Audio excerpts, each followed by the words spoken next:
Hello प्यारे बच्चों, मैं मुख्तार अंसारी ज्ञान केमिस्ट्री क्लासेस में आप सभी का स्वागत करता हूं। जैसा कि आप लोगों ने मेरी पिछली वीडियो में देखा, मैंने उसमें द्रव द्रव का विलयन एवं उनका वाष्प दाब और ठोस एवं द्रव का विलयन एवं उनका वाष्प दाब, इनके बारे में हमने वहाँ पर बताया है। अब उसके बाद आज हम लोग जिस प्रकरण के बारे में बात करेंगे वो है आदर्श एवं अनादर्श विलयन। तो इन पर बात करने से पहले मैं आप लोगों से कुछ कहना चाहूँगा। जैसा कि आप लोग देख रहे हैं मेरी वीडियो में, मैं बहुत ज़्यादा कंटेंट यहाँ पर नहीं दे पा रहा हूँ, बस खाली इतना ही लिखता हूँ जितना कि आप लोगों के समझ में आ जाए। जबकि जो लोग बोर्ड एग्ज़ाम देने वाले हैं उनको बोर्ड एग्ज़ाम की कॉपी में काफ़ी कुछ लिखना होता है। इसलिए मैं आप लोगों से रिक्वेस्ट करूँगा कि आप लोग इसको जो कुछ पढ़ाया जा रहा है उसको समझ कर पढ़िए, और बुक के द्वारा आप लोगों के पास कई तरह की बुक होंगी, उन बुक के द्वारा आप लोग अपना खुद का नोट्स बनाइए। क्योंकि ये मेरा मानना है, मैंने अनुभव किया है कि जब हम कोई चीज़ नोट्स बनाते हैं खुद से पढ़ के, तो वो नोट्स जो होता है वो हमारे दिमाग में ज़्यादा समय तक टिकता है और हमें याद रहता है कि हमने कौन सी बात को कैसे लिखा था। इसलिए आप लोग अपना नोट्स जो है वो खुद से बनाइए, वो ज़्यादा बेहतर होगा। चलिए इसके बाद बात करते हैं अपने प्रकरण के ऊपर, जो हमारा है आदर्श एवं अनादर्श विलयन। जैसा कि यहाँ पर लिखा हुआ है आदर्श एवं अनादर्श विलयन, दोनों को एक साथ पढ़ते हैं हम एक एक करके। पहला हमारा है आदर्श विलयन के लिए कि जो हमारा आदर्श विलयन होता है वो सभी सांद्रताओं पर राउल्ट के नियम का पालन करता है। और राउल्ट का नियम क्या होता है? राउल्ट का नियम होता है कि किसी वाष्पशील विलयन के किसी वाष्पशील अवयव का जो आंशिक दाब होता है वो मूल प्रभाज के समानुपाती होता है। तो यहाँ पर जैसा कि आप लोग देख रहे हैं, यहाँ पर लिखा हुआ है P A is equal to P naught A into X A एवं P B is equal to P naught B into X B. तो ये अगर आदर्श विलयन है तो इनका पालन करना ज़रूरी है, ये पालन करेंगे। लेकिन जो हमारी अनादर्श विलयन होती हैं वो राउल्ट के नियम का पालन नहीं करती हैं।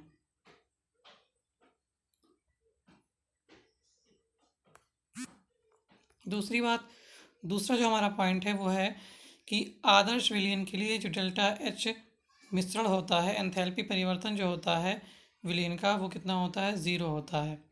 इसका मतलब ये है कि जब हम दो अवयवों को मिलाकर मिश्रण बनाते हैं, विलयन बनाते हैं, तो उस दौरान ना तो ऊर्जा अवशोषित होती है और ना ही ऊर्जा हमारी उत्सर्जित होती है, ये मतलब होता है। जबकि अगर हम अनादर्श विलयन की बात करें तो अनादर्श विलयन में जब भी हम क्या करेंगे, दो अवयवों को मिलाकर विलयन बनाएंगे तो वहाँ पर एंथैल्पी परिवर्तन जो होगा वो शून्य नहीं होगा, वो या तो ज़्यादा होगा या तो कम होगा, लेकिन शून्य नहीं होगा। तीसरे पॉइंट पे बात करते हैं हम लोग। तीसरा पॉइंट है जो हमारा मिश्रण होगा उसके लिए डेल्टा वी की वैल्यू कितनी होगी? ज़ीरो होगी। यानी जो आयतन में परिवर्तन होगा वो कितना होगा? ज़ीरो होगा। इसका मतलब ये हुआ कि अगर हम दो अवयवों से विलयन बना रहे हैं और दोनों को 5-5 ml अगर हमने ले रखा है तो टोटल विलयन कितना होगा? 10 ml होगा। अगर आदर्श विलयन है तो वो इस तरह का व्यवहार करेगा। जबकि अगर हमारा अनादर्श विलयन है तो उसमें जो डेल्टा वी होगा विलयन का वो ज़ीरो नहीं होगा। जो डेल्टा वी मतलब कि जो आयतन में परिवर्तन है वो ज़ीरो नहीं होगा।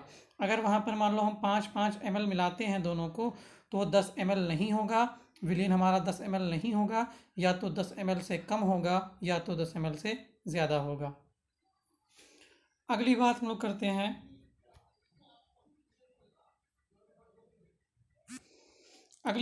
करते हैं चौथा पॉइंट जो हमारा है कि जो हमारा आदर्श विलयन होता है इसमें विलय विलय के अणुओं के बीच लगने वाला बल, विलायक विलायक के अणुओं के बीच लगने वाला बल और विलेय एवं विलायक के अणुओं के बीच लगने वाला बल जो होता है वो बराबर होता है। जबकि जो हमारा अनादर्श विलयन होता है इसमें विलेय विलेय के अणुओं के बीच लगने वाला बल और विलायक और विलायक के अणुओं के बीच लगने वाला बल और विलेय एवं विलायक के बीच लगने वाला बल, ये तीनों आपस में बराबर नहीं होते हैं। अब इनका एग्जाम्पल देख लेते हैं। एग्जाम्पल में जैसे देखो, आदर्श विलयन में हमारा मेथिल अल्कोहल है और एथिल अल्कोहल है, इन दोनों का अगर हम लोग मिश्रण दें तो ये जो बनने वाला विलयन होगा वो विलयन हमारा आदर्श विलयन होगा। या हमारा बेंजीन अगर हम ले लें और टालवीन को लें तो इन दोनों का जो मिश्रण होगा हमारा वो क्या होगा, आदर्श विलयन होगा। अब अगली बात हम लोग करते हैं कि जो अनादर्श विलयन होते हैं वो दो प्रकार के होते हैं। हमारे जो अनादर्श विलयन होते हैं वो दो प्रकार के होते हैं। वो दो प्रकार के क्यों होते हैं? क्योंकि वो आदर्श विलयन की तरह व्यवहार नहीं करते हैं, उससे विचलन प्रदर्शित करते हैं और कभी कोई वैल्यू उससे ज़्यादा होती है आदर्श की तरह तो उससे ज़्यादा होती है, तो आदर्श से कम होती है। तो इस आधार पर जो हम विचलन होता है वो दो प्रकार का होता है। एक होता है हमारा धनात्मक विचलन और दूसरा होता है हमारा ऋणात्मक विचलन। तो पहले हम लोग बात करते हैं, दोनों को एक साथ लेकर चलते हैं और पहले बात करते हैं धनात्मक विचलन की। तो धनात्मक विचलन में क्या होता है? धनात्मक विचलन में प्रत्येक घटक का वाष्प दाब राउल्ट के नियम के अनुसार वाष्प दाब से अधिक होता है। जो प्रत्येक घटक होता है हमारा, एक घटक है और बी घटक है, तो इनका जो वाष्प दाब होगा, जो राउल्ट के नियम से हम लोग वाष्प दाब निकालते हैं उनसे क्या होगा, इनका वाष्प दाब ज़्यादा होगा। जबकि अगर हम बात करें ऋणात्मक विलयन की, तो ऋणात्मक विचलन की बात करें तो ऋणात्मक विचलन में क्या होता है, जो हमारा अवयव का जो हमारा वाष्प दाब होगा वो राउल्ट के नियम से निकाले गए वाष्प दाब से क्या होगा, हमारा कम होगा। तो ये दोनों में अंतर होता है धनात्मक विचलन और ऋणात्मक विचलन में। अगला पॉइंट देखते हैं। अगला पॉइंट है हमारा धनात्मक विचलन में कि जो यहाँ पर जो डेल्टा एच मिश्रण मतलब कि जो एंथैल्पी परिवर्तन होता है वो क्या होता है, धनात्मक होता है। अब धनात्मक का मतलब क्या हुआ कि ये ऊष्मा का अवशोषण करेगा। अगर ऐसा कोई हमारा इस विचलन में क्या होता है, अगर ऐसा हमारा कोई विलयन है जो धनात्मक विचलन प्रदर्शित करती है तो वो क्या करेगा, वो ऊष्मा का अवशोषण करेगा, मतलब कि वो ऊष्मा को अपने अंदर एब्जॉर्ब करेगा। जबकि अगर हम ऋणात्मक विचलन की बात करें तो ऋणात्मक विचलन वाले जो विलयन होते हैं उनको मिलाने पर क्या होता है, वो ऊष्मा का उत्सर्जन करते हैं। और यहाँ पर जो डेल्टा एच की वैल्यू होती है हमारी, वो क्या होती है, डेल्टा एच की वैल्यू हमारी जो होती है वो निगेटिव होती है।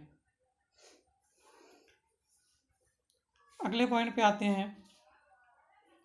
अगला पॉइंट हमारा तीसरा है कि यहाँ पर जो डेल्टा वी मिश्रण है, मतलब जो आयतन में परिवर्तन है, धनात्मक विचलन जो विलयन प्रदर्शित करते हैं उनके आयतन में जो परिवर्तन होता है वो धनात्मक होता है।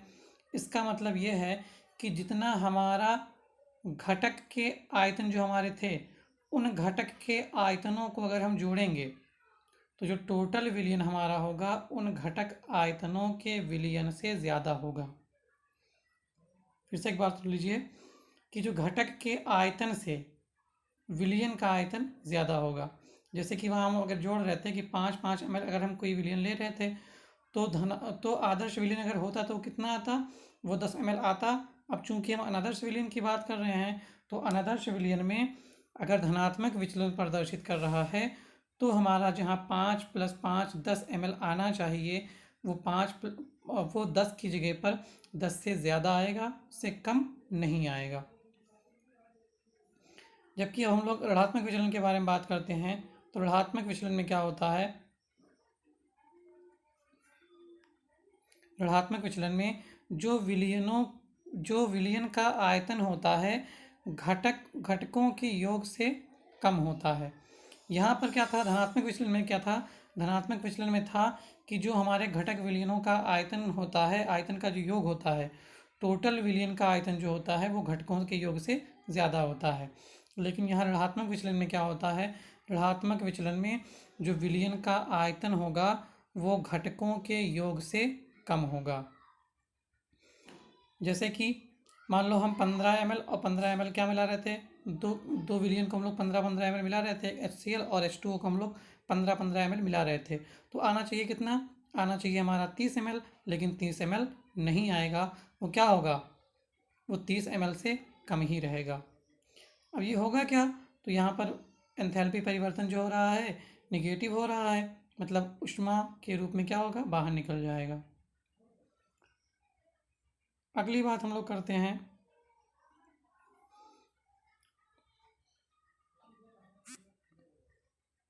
अगली बात जो है वो क्या है, हाँ यहाँ पर जो हमारा ऋणात्मक विचलन वाले जो विलयन हमारे होते हैं, इनमें जो विलय और विलायक के अणुओं के बीच लगने वाला आकर्षण बल होता है वो विलय और विलय के अणुओं के बीच लगने वाले बल से या विलायक और विलायक के बीच लगने वाले बल से कम होता है। यहाँ पर लिख रखा है हमने, यहाँ पर देखिए,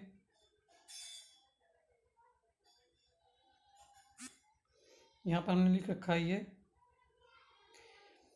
यहाँ विलय और विलायक के बीच लगने वाला जो बल है वो कम होता है, किससे, विलय और विलय के अणुओं के बीच लगने वाले बल से, और विलायक के अणुओं के बीच लगने वाले बल से कम होता है।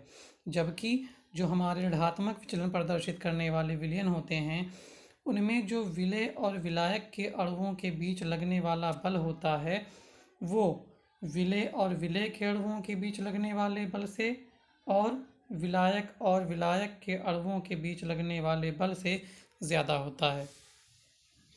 अब इनका एग्जाम्पल देख लेते हैं हम लोग।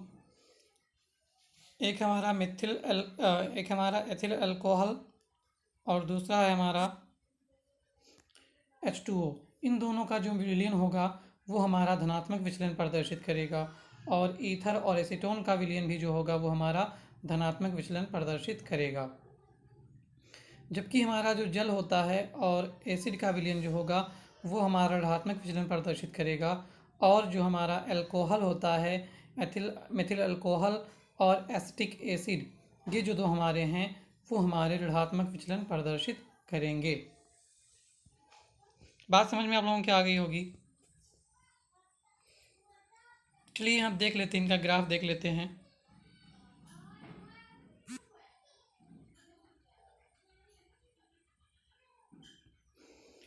यहाँ पर अगर राउल्ट के नियम का सीधा सा पालन करते, विचलन प्रदर्शित ना करते कर रहे होते तो क्या होता, तो यहाँ पर जो हमारी लाइन बनी हुई सीधी रेखा बनी हुई है ये वाली, ये रेखाएं खाली बनी होती हमारी ये, लेकिन चूंकि यहाँ पर क्या है, चूंकि यहाँ पर ये लोग आदर्श नियम मतलब आदर्श कथ की तरह व्यवहार नहीं कर रही हैं, अनादर्श विलयन की तरह व्यवहार कर रही हैं, तो धनात्मक विचलन प्रदर्शित करेंगी या तो ऋणात्मक विचलन प्रदर्शित करेंगी। तो धनात्मक विचलन में क्या दिखाई दे रहा है हमको साफ साफ ये दिखाई दे रहा है कि इसमें जो कर्व है वो ऊपर की ओर है, जबकि ऋणात्मक विचलन में सारे कर्व जो हैं वो नीचे की ओर हैं। बस इसमें बहुत ज़्यादा देखने की ज़रूरत नहीं है, बस ये जानना होता है कि हाँ एक इसका ग्राफ कैसे बनता है।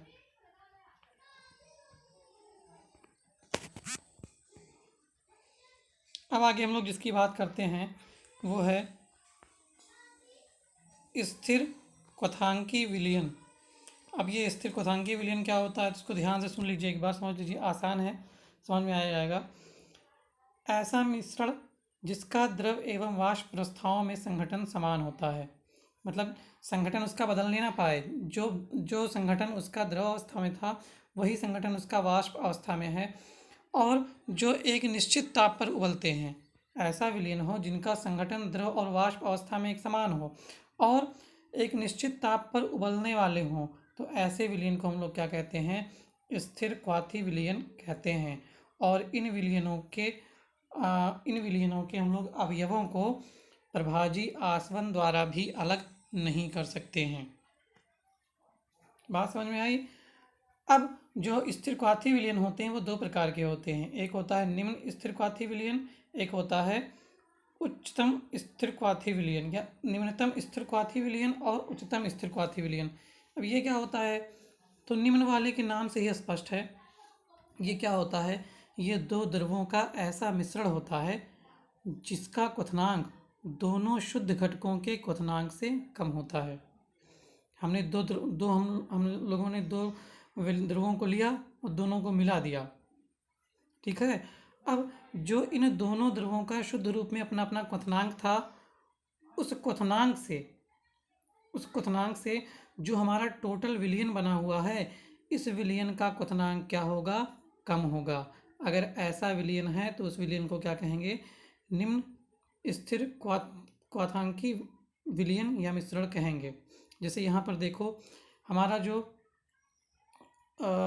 एथिल अल्कोहल है 95%, इसका क्वथनांक कितना है, 78.5 डिग्री सेल्सियस है। जबकि जो हमारा जल है, इसका जो क्वथनांक है वो 100 डिग्री सेल्सियस है। और अब इन दोनों का अगर हम मिश्रण दे लें तो इन दोनों का मिश्रण जो बना है उसका क्वथनांक जो है वो 78 डिग्री सेल्सियस है। यानी कि जो इनका शुद्ध रूप में अपना अपना क्वथनांक है, इनके क्वथनांकों से भी जो इन मिश्रण का जो क्वथनांक है वो क्या होगा, कम होगा। इसी को हम लोग कहते हैं निम्नतम स्थिर क्वथनांकी मिश्रण। दूसरा होता है उच्चतम स्थिर क्वथनांकी मिश्रण। तो जहाँ पर वहाँ पर क्या था, वहाँ पर हमारा जो था वो निम्न था, यहाँ पर क्या है, उच्च है। तो उसी तरह से डिफिनीशन इसका बदल जाएगा। इसे क्या कहेंगे, दो द्रवों का ऐसा मिश्रण जिसका क्वथनांक दोनों शुद्ध घटकों के क्वथनांकों से अधिक होता है। वहाँ पर क्या था, जो शुद्ध घटकों का क्वथनांक था वो ज़्यादा था विलयन वाले से। यहाँ पर क्या है, जो विलयन वाले का क्वथनांक है वो शुद्ध घटकों के क्वथनांकों से ज़्यादा है। जैसे देखो यहाँ पर हमारा HNO3 जो है हमारा वो 86 डिग्री सेल्सियस का क्वथनांक है, जबकि जो हमारा जल है उसका क्वथनांक कितना है, 100 डिग्री सेल्सियस है। अब इन दोनों का हम मिश्रण जो लेते हैं वो 86 से भी ज़्यादा है और 100 से भी ज़्यादा है। वो कितना है, 120.5 डिग्री सेल्सियस है। तो ये हमारे हुए स्थिर क्वथनांकी मिश्रण, स्थिर क्वथनांकी विलयन हमारे हुए। तो समझ में आया आप लोगों के? आप लोग एक बार इसको ध्यान से देख लीजिएगा। ये बहुत आसान सी चीज़ें हैं सारी, कुछ बस एक बार आपको पढ़ने की ज़रूरत है, एक बार रिवाइज करने की ज़रूरत है, सब समझ में आ जाएगा आसानी से। जिस भी दिन जो कुछ भी पढ़ाया जाए उसको उसी दिन रिवाइज एक बार ज़रूर कर लेना चाहिए। रात में और सुबह का टाइम रिवाइज करना सबसे बढ़िया रहता है। इसलिए आप लोग सुबह जल्दी उठिए और सुबह उठ के एक बार रिवाइज कीजिए, और सोने से पहले एक बार भी पढ़े हुए चीज़ को रिवाइज करना बहुत ज़रूरी होता है। आप लोग जितना दिन में अगर आप 4 घंटा पढ़ते हैं और सुबह अगर आप 1.5 घंटा पढ़ते हैं तो आपके सुबह का आपका 1.5 घंटा वो 4 घंटे के बराबर है। इसलिए आप लोग ज़्यादा से ज़्यादा सुबह और रात में पढ़ने की कोशिश कीजिए। बाकी जो कुछ भी यहाँ पर समझ में ना आए उसको एक बार आप लोग पूछ सकते हैं कमेंट करके, या हो सकता है कहीं कुछ लिखने में बोलने में मुझसे मिसप्रिंट हो जाए या बोलने में कोई गलती हो जाए तो आप लोग उसको इग्नोर करिए। जो समझ में आए, जो ना समझ में आए उसको पूछ लीजिए एक बार। ठीक है, कल फिर मिलते हैं नए वीडियो के साथ। धन्यवाद।